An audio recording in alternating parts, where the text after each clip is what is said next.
Good morning student. बघा आपण नवीन chapter हे स्टार्ट केलेलं आहे, मॅथमॅटिकल मेथड्स सेकंड चॅप्टर आहे. तर याच्यामध्ये बघा आता आपल्याला इंट्रोडक्शनच्या पार्टमध्ये जर विचार केला तर in this chapter is a certain mathematical tool to the understand the topics is covered in this book. म्हणजेच काय की ज्या मॅथ मध्ये टूल्स म्हणजे काय की एक प्रकारे साधनं की जे आपल्याला लागणार आहे परंतु फिजिक्स मध्ये आपल्याला विचार करायचा आहे. तर बघा तुम्ही 10th लेवलला देखील सदिश आणि अदिश राशी ह्या बघितल्या असतील. तर सदिश आणि अदिश राशी सेम आपल्याला ह्या फिजिक्स मध्ये मात्र त्याचा विचार करायचा आहे. त्याला आपण वेक्टर आणि स्केलर क्वांटिटी असं म्हटलं जातं. मग आता what is mean by vector quantity?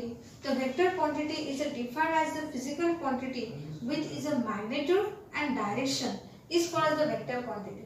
म्हणजेच काय की वेक्टर क्वांटिटी मध्ये आपण मॅग्निट्यूड अँड डायरेक्शन यांचा हा विचार करत असतो. म्हणजे की आपण एखादी क्वांटिटी ही घेतली फिजिकल क्वांटिटी तर त्या फिजिकल क्वांटिटीची एक प्रकारे किंमत आणि दिशा याचा आपण विचार करत असतो.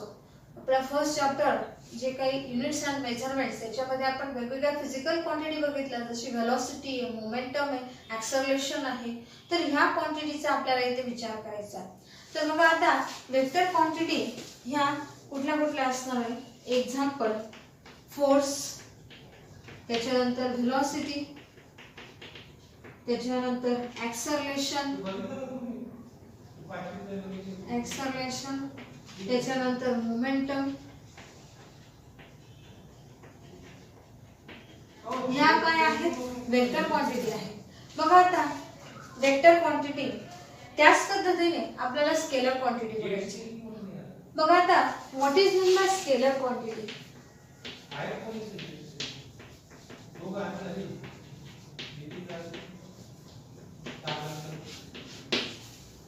बघा आता स्केलर क्वांटिटी काय आहे? Scalar quantity is defined as the physical quantity. म्हणजेच काय की इथे देखील आपल्याला फिजिकल क्वांटिटीचा विचार करायचा आहे. Scalar quantity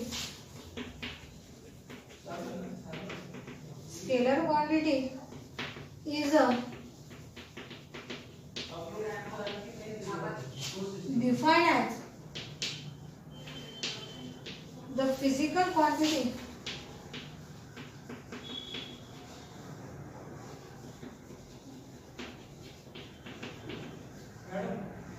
with a magnitude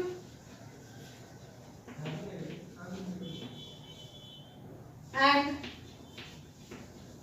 no direction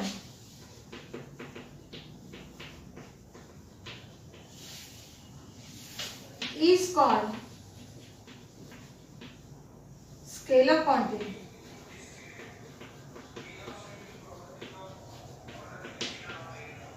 बघा आता स्केलर क्वांटिटी मध्ये फिजिकल क्वांटिटीचा विचार हा केला जातो, परंतु यामध्ये फक्त आणि फक्त हा मॅग्निट्यूडचा विचार केला जातो. मॅग्निट्यूड म्हणजे काय? किंमत त्या फिजिकल क्वांटिटीची. परंतु इथे डायरेक्शन म्हणजे काय की दिशा जे काही असं आहे त्याचा विचार हा केला जात नाही. तर त्यालाच तुम्ही काय म्हणणार? Scalar quantity. मग आता याचे एक्झाम्पल कुठले आहेत? तर एक्झाम्पल बघू. टाइम, त्यानंतर व्हॉल्यूम, हे काय आहे? स्केलर क्वांटिटीचे एक्झाम्पल आहे. मग आता ह्या दोघांमधला फरक तुम्हाला साहजिक समजला असेल की वेक्टर क्वांटिटी मध्ये मॅग्निट्यूड आणि डायरेक्शनचा विचार घेतला जातो, परंतु स्केलर क्वांटिटी मध्ये मॅग्निट्यूड फक्त ओनली अँड ओनली मॅग्निट्यूडचा विचार केला जातो, कुठल्याही प्रकारची डायरेक्शनचा विचार केला जात नाही.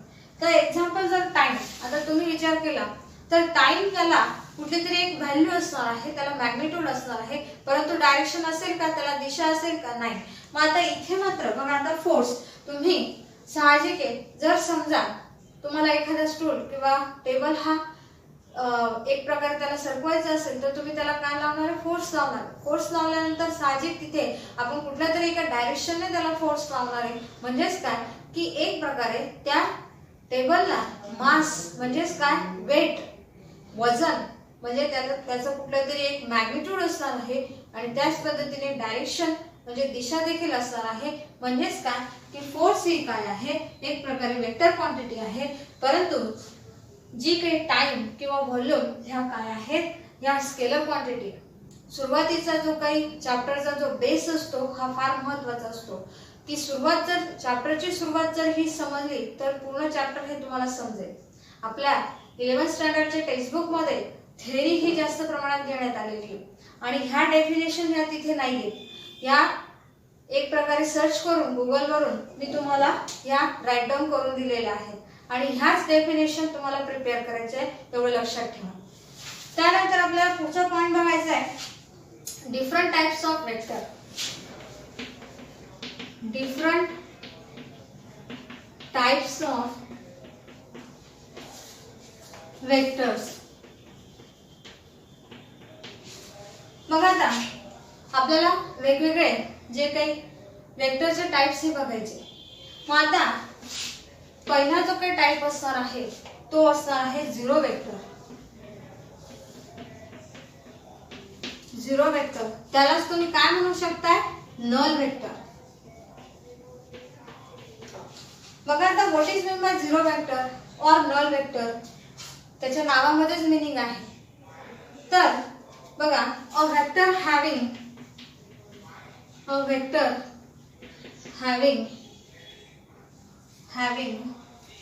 zero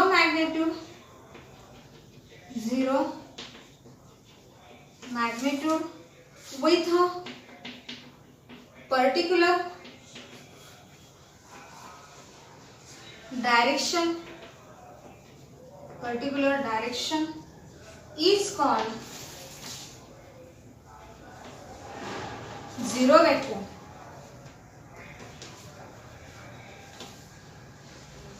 Symbolically,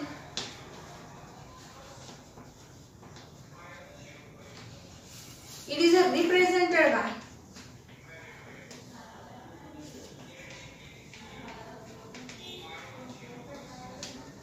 as a zero. बघा आता सगळ्यात महत्त्वाचं, बघा आता इथे मी ह्याला वेक्टरचं नोटेशन दिलेलं आहे. म्हणजेच काय की ज्या ज्या वेक्टर क्वांटिटी असतील त्याला वरती हा जो काही एरो आहे हा देणं मस्ट आहे, एवढं लक्षात ठेवा. तर झिरो वेक्टर की याची डेफिनेशन आहे की vector having is a zero magnitude, म्हणजे काय त्याची जी काही व्हॅल्यू असणार आहे, किंमत असणार ती काय असणार आहे, झिरो असणार आहे विथ अ पर्टिक्युलर डायरेक्शन. म्हणजेच काय की त्याला कुठेतरी एखादी पर्टिक्युलर डायरेक्शन असणार आहे, तर त्याला तुम्ही काय म्हणू शकताय, झिरो वेक्टर म्हणू शकताय. आणि सिम्बॉलिकली त्याला आपण काय दर्शवू शकतोय, झिरो वेक्टर.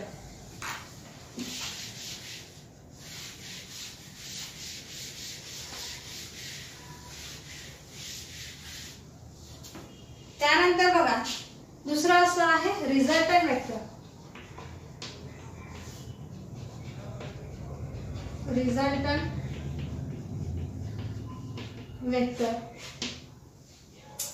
बघा आता याची डेफिनेशन बघायची आपल्याला की the resultant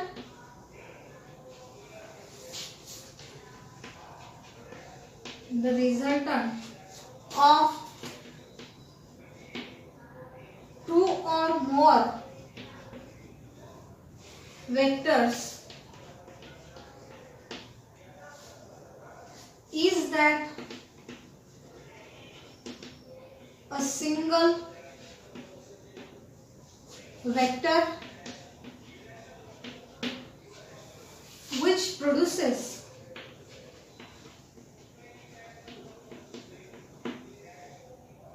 the same effect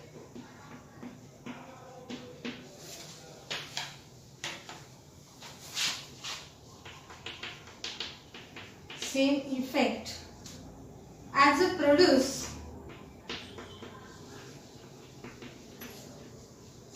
by all. बघा आपलं निगेटिव्ह वेक्टर हे सुरू होतं. निगेटिव्ह वेक्टरला आपण काय म्हणतो, अपोजिट वेक्टर. आता निगेटिव्ह वेक्टरला अपोजिट का म्हटलं जातं, कारण त्यामध्ये जे काही दोन वेक्टर आहेत ते अपोजिट डायरेक्शनने दर्शवले जातात. म्हणजे बघा आता हा ए वेक्टर आहे आणि हा बी वेक्टर आहे, तर निगेटिव्ह वेक्टर आपण त्याला म्हणू. तर निगेटिव्ह वेक्टर मध्ये इथे तुम्हाला बघा डेफिनेशन आहे, अ negative vector of a given vector is a vector of the same magnitude. म्हणजे काय, सारखी मॅग्निट्यूड मात्र असणार आहे but opposite in the direction. कशी असणार आहे? अपोजिट डायरेक्शन असणार आहे. Is a given vector. बघा आता इथे तुम्हाला दोन वेक्टर दिसत आहे. वेक्टर याची डायरेक्शन कशी या साइडला आहे आणि याची डायरेक्शन कशी असणार आहे या, म्हणजे दोघेही वेक्टर कसे दिसतात? एकमेकांच्या विरुद्ध दिशेने दिसतात. तर यालाच तुम्ही काय म्हणणार? अपोजिट वेक्टर म्हणणार किंवा निगेटिव्ह वेक्टर म्हणणार. आता त्यानंतर पुढचा जो काही वेक्टर असणार आहे इक्वल वेक्टर.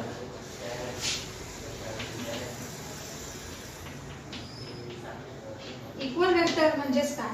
तर इक्वल वेक्टर म्हणजे two vectors A and B representing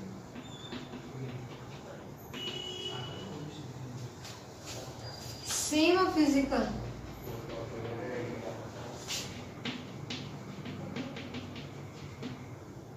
quantity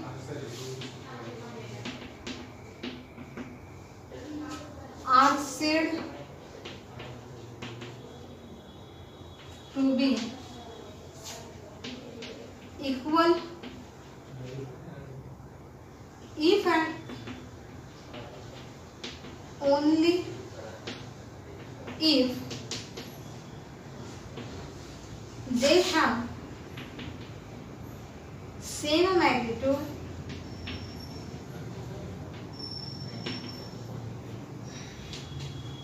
and direction.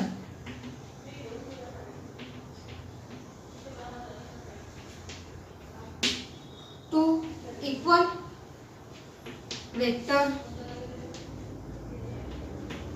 are shown in figure. बघा आता इथे हे दोन वेक्टर घेतलेले आहेत आपण, ए वेक्टर आणि बी वेक्टर. त्यालाच तुम्ही काय म्हणणार? Equal vector. मग आता इक्वल वेक्टर म्हणजेच काय? तर इक्वल वेक्टर मध्ये दोन वेक्टर घेतलेले आहेत, ए वेक्टर आणि बी वेक्टर. तुम्हाला दिसतंय ते डायग्राम मध्ये. तर ते रिप्रेझेंट सेम फिजिकल क्वांटिटी. म्हणजेच काय की सारखी फिजिकल क्वांटिटी. जर समजा आता ही देखील वेलोसिटी असेल तर ही देखील वेलोसिटीच असली पाहिजे, याला महत्व आहे. मग आता परंतु ते कसे असले पाहिजे? इक्वल म्हणजे काय? समान असले पाहिजे. आणि if and only if they have a same magnitude. म्हणजे जर समजा आता याची जर मॅग्निट्यूड, आता मॅग्निट्यूड म्हणजे काय? व्हॅल्यू. जर हा 20 एक प्रकारे असेल आणि इकडे हा देखील 20 असेल तर तुम्हाला दोघंही ठिकाणी त्यांची जी काही मॅग्निट्यूड असणार आहे ती काय असायला पाहिजे? सारखीच असली पाहिजे. तर त्यावेळेस तुम्ही त्या दोन वेक्टरला तुम्ही काय म्हणू शकताय? इक्वल वेक्टर असं म्हणू शकताय. हे फक्त एक्झाम्पल म्हणून घेतलेलं आहे, एवढं लक्षात असू द्या. त्यानंतर बघा आता पुढचं जे काही असणार आहे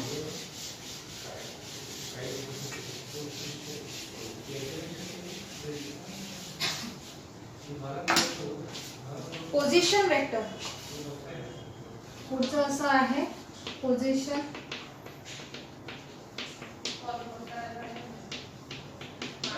पोझिशन वेक्टर म्हणजे काय? बघा a vector which gives the position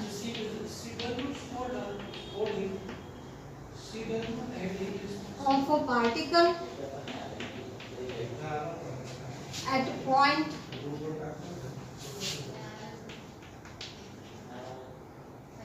with respect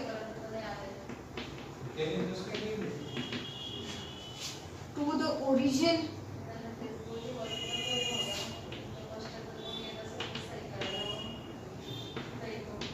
of a chosen coordinate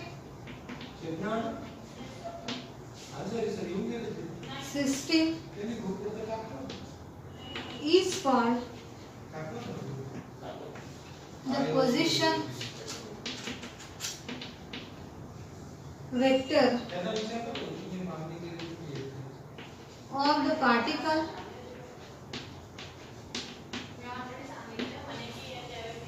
बघा आता पोझिशन वेक्टर म्हणजेच काय, एक डायग्राम आहे, त्या डायग्रामद्वारे तुम्हाला अंडरस्टँड होईल.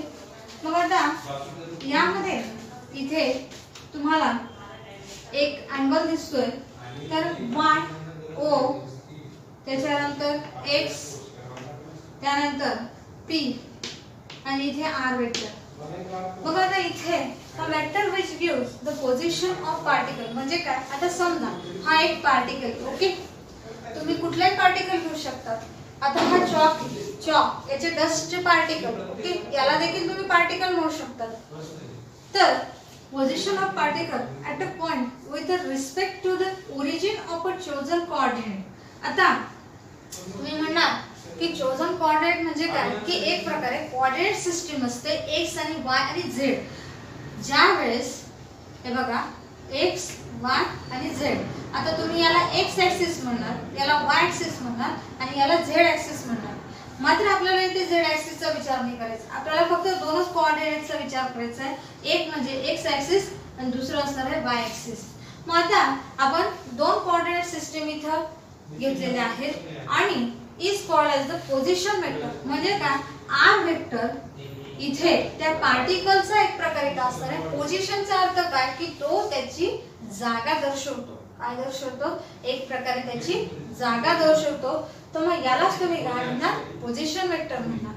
तर अशा पद्धतीने आपण पोझिशन वेक्टर हे बघितलं. तर आपल्या फिजिक्स मध्ये इथे position vector is denoted by R vector, okay. म्हणजे इथे हा आर वेक्टर आहे. प्रत्येक चॅप्टर वाईज सिम्बॉल हे बदलत असणार आहे, तेवढं लक्षात असू द्या. टॉपिक वाईज देखील सिम्बॉल हे बदलणार आहेत. त्यामुळे जो टॉपिक मध्ये जे असेल ते केअरफुली तुम्ही नीट लर्न करायचे. त्यानंतर आपल्याला पुढचं बघायचं आहे unit vector. What is mean bye unit vector.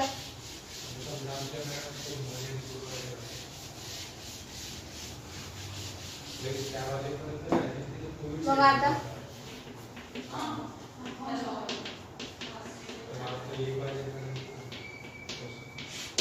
Unit vector काय, तर a vector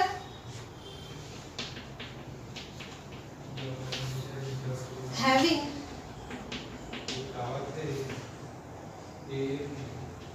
a unit magnitude in a given direction